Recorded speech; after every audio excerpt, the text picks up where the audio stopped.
Good morning, Anarchy Land. Today is Monday. It is the day we look at different governing systems. Remember, we are just looking at the system itself, the creators. We are not, trying to label people one thing or another. We're just getting past all the garbage that we've been spoon-fed from childhood, from cradle to right now. So, first let's look at Frederich Engels. He came from a very wealthy family in Germany. When he was in college, he met a few radicals. One of those was Karl Marx. Now, when Engels' dad asked him to move to England and run their factory up there, he jumped at the opportunity. Why? Well, he and his radical friends believed that there was going to be a revolution in England that would get rid of the monarch. Eventually he got a friendship going with Karl Marx, who came from a upper middle class family. He was Jewish by birth. He converted to Protestantism so he could, go into law and eventually economy. He became an economist. He was not a politician by any means. Engels and Marx believed with their whole heart that there would be a revolution in England. They never thought that revolution would happen in Russia. Russia was wild, backward, and they never seen it coming there, ever. Now, right off the bat, they made a connection between feudalism and capitalism. Capitalism is feudalism repackaged. That's all it is. They just took one system, put a new box on it, put a new wrapper and bow, called it something different, and people bought it. I can't believe it. People actually bought it. It's kind of like the old saying, new boss, same as the old boss. Yeah. That's basically what it is. Now, granted, also we have to keep in mind that Engels and Marx was talking about the time that they lived in. We were not even a thought. They had no idea what was going on elsewhere. So, with that said, they seen the extreme poverty on one side and the extreme wealth on the other. This is what we're seeing today. They were watching people work 40 plus hours a week and had nothing to show for it. We're seeing people working the equivalent of 40 hours a week only with 2 part-time jobs. Plus they'll have a teenager at home working a part-time job. And what are they getting? They can barely afford the necessities. On the other side of the table, you see people whose biggest struggle is to use the red or the blue Rolls Royce today. It's insane. After the Great Depression was in full swing, there was poverty everywhere. I'm going to give you a link to a series PBS did about the Great Depression. I hope you guys will go over and watch it. It's fantastic.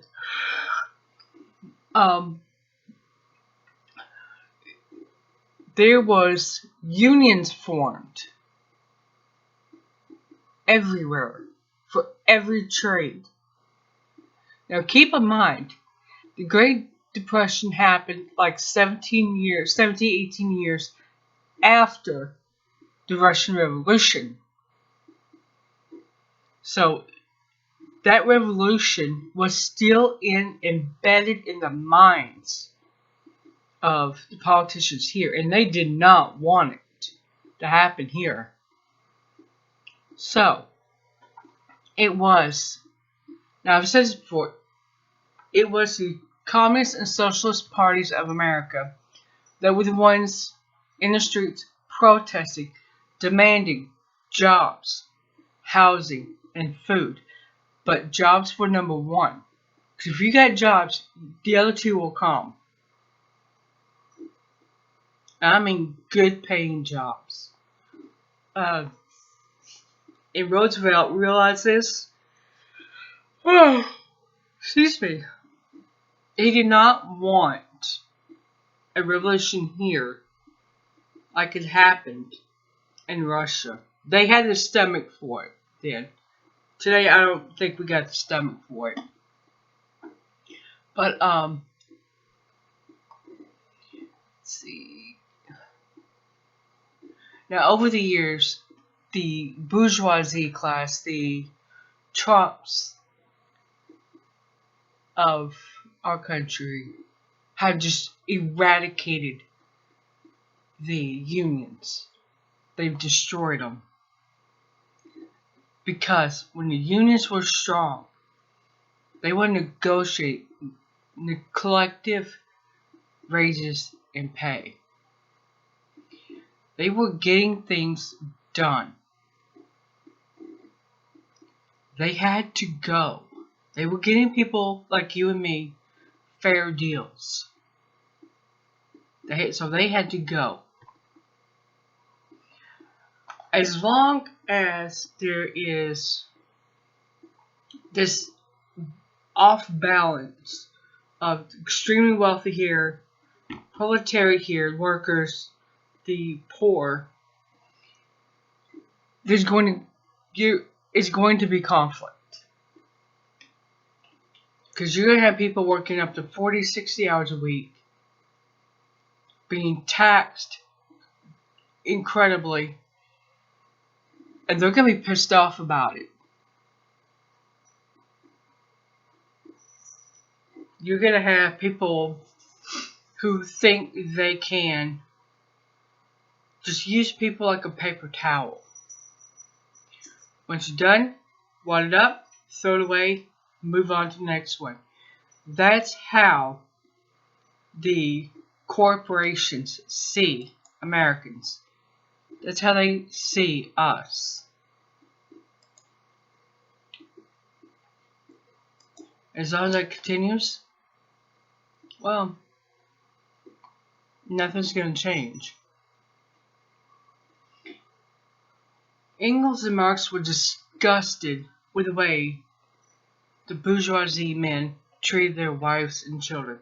Look at Trump, married 3 times and has cheated on all 3 wives.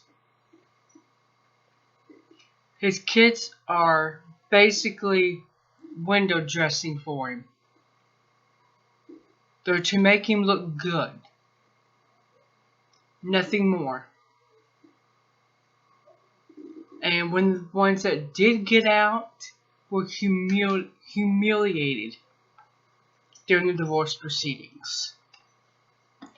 Now, Melania, I think she's going to hang in until it drops dead and she'll get everything. I don't blame her. She'll take everything. Get a lawyer and do. She put up with enough crap, that's for sure.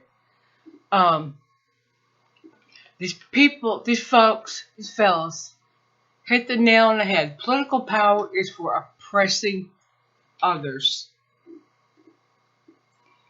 What are we seeing? We are seeing a government that keeps people entertained. You keep them up, give them a bread and circus, and they won't revolt. You give them food that's barely passable as food, GMOs. You keep them entertained with what my late father used to call the boob tube, and they won't revolt. They'll have no desire to revolt. As long as they can see what Kim Kardashian is doing and what Kanye West is doing, they're going to be happy. They're going to keep chasing these little crumbs. Now, every 4 years, we have this little freak show called an election, in which we have to choose between asshole D or asshole R. That's it. That's our choices. And every 4 years, people get worked up. I used to be one of them. Okay? I'm telling you, I used to be one. What they don't understand, and I've come to understand, is these people, they don't care about us. They couldn't care less. But we think, look at Virginia, the state capital of Virginia, the governor. He pushed through gun restriction laws in spite of the people saying they do not want it. They do not need it. They are capable of making decisions. They understand that once that bullet leaves the chamber, it cannot be called back like their dog. They understand this. Marx and Engels believed that if we rid ourselves of this garbage, all the cheap BS entertainment, the political theater, Trump impeachment, and we really focus on what's going on, and we see this system for what it is, as a whole, then we can rid ourselves of the two parties. Seriously, we only have two political parties. We get sensory overload in the coffee aisle, but we can only have two political parties. Meanwhile, Greece is not even an eighth of our size of landmass or population. They are poor, and they still have four parties. From last I knew. The hell, they might have more, I don't know. Now, how I got free of this system and able to see things, is I kind of found myself in a position where I could no longer afford cable or satellite. That was a turning point. Because then I did not have the morning show harping at me that I should think this is how I should think, this is how I should look at the world. And I was forced to look at things as they are. That's been the greatest blessing I've ever done for myself. Seriously, it has been. Now, how can we come out of it?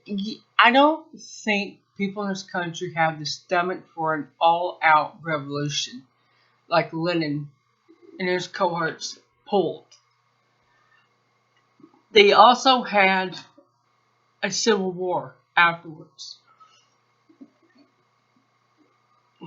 They made it clear, as Lenin and Trotsky did, that we, the proletariat, we, the workers, the working poor, must pull together in order for a revolution to be successful. And that means we gotta put all this other garbage out of our minds. We gotta see this for what it is. This government is a tyranny. There is a reason that Hitler and Mussolini hated Marxism. There's a reason this government hates Marxism. And our capitalist corporations hate Karl Marx. Because they are exactly what he warned us about. The exploitation. Back in the late 90s, Kathy Gifford got caught using child labor in Central America. They have been caught using cheap labor in Bangladesh. A few years ago with that fire, half the people couldn't even get out. Because there were no safety. There were no fire escapes. Nothing. This is the kind of stuff that Karl Marx and Frederich Engels seen going on. And tried to get people to come together and stop. Now, let's look at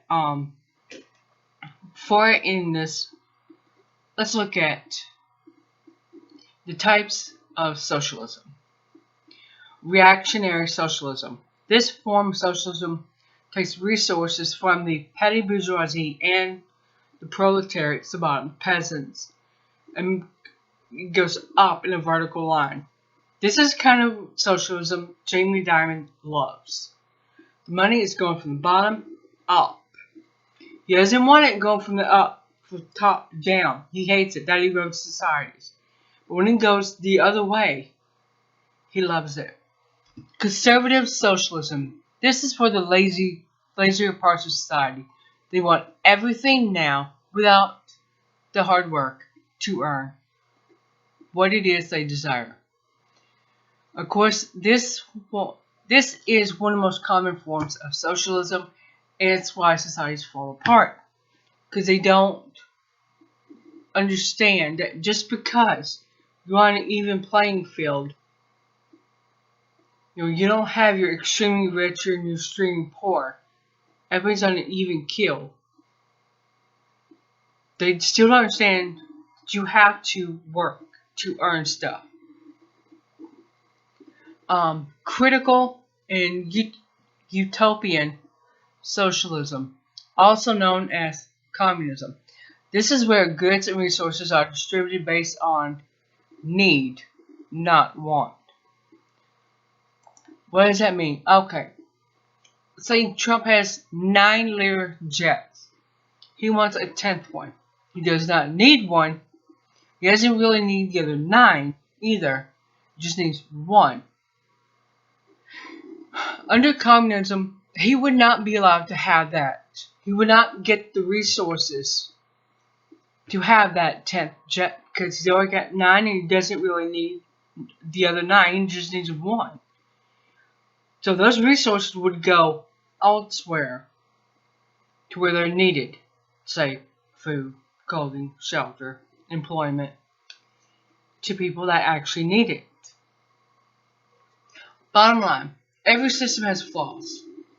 As long as one class of people is allowed to exploit others in a lower class, there will be conflict between them. Why? Because even a caged bird will open its cage with its beak. The dream of being free and flying through the sky is too much to resist. Eventually, we, those of us on the bottom, being absolutely crushed by the top, have to wake up. We have to wake up as many people as possible. Share this information. Let them know the reason these Pompeos and Jamie Dimons hate these systems is because they are the very thing that Karl Marx and Frederich Engels warned about. I will see you guys tomorrow.